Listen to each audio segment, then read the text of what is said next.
Id-dokumenti li suppost fihom il-firma falsifikata tal-kap tal-Oppożizzjoni Adrian Delija huma marbuta ma' kumpanija li ma kellha ebda attività u li hija waħda minn bosta li rċevit pagamenti suspettużi minn ċirku ta' prostituzzjoni f'Soho f'Londra. Dan joħroġ minn artiklu pubblikat f'The Times fejn jingħad li Adrian Delija talab li ssir investigazzjoni sabiex isir jaf minn fejn ħarġet l-informazzjoni dwaru. Dan wara l-sena li għaddiet.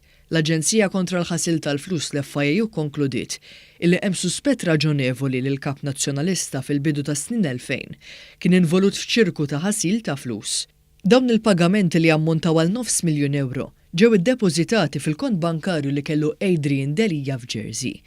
Il-ġurnal The Times of Malta rrapporta kif il-flus ġew trasferiti f'pajjiżi oħra, inkluż l-Iżvizzera. Sama fl-aħħar ġew iddepożitati f'kont bankarju f'Malta li huwa tal-kumpanija Frankef Limited. Kien f'dan il-punt li qatt ċekkijiet inħarġu f'kumpanija bla attività tal-familja ta' Eucharist Bajada li huma l-klijenti ta' Adrian Delija, l-istess nies li huma suspettati li mexxew dan iċ-ċirku ta' prostituzzjoni f'Londra.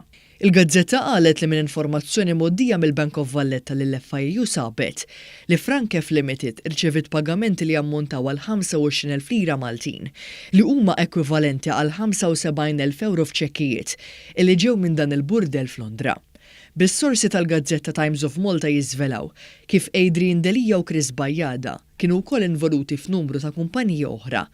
Dawn ivarjaw minn servizzi ta' loġistika u tħaffir għaż-żejt sa' importazzjoni ta' ħwejjeġ. Il-Gazzetta żidet tgħid li d-dokumenti li ppreżenta Adrian Delija ma kinux biżżejjed sabiex jikkontradixxu s-sejbiet irrapportati mill-FIU. Il-ġimgħa li għaddiet Adrian Delija ħarab milli wieġeb lill-ġurnalisti u stedinhom sabiex jagħmlu appuntament miegħu madankollu jidher illi l-kap tal-Oppożizzjoni ma żammx ma' kelmtu.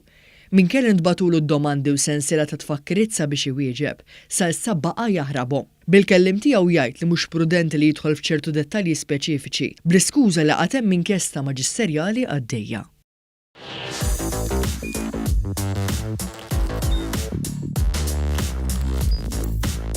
Idħol fuq one.com.mt u hemmhekk tista' tara l-programmi kollha li jxandru fuq One permezz ta' One Play.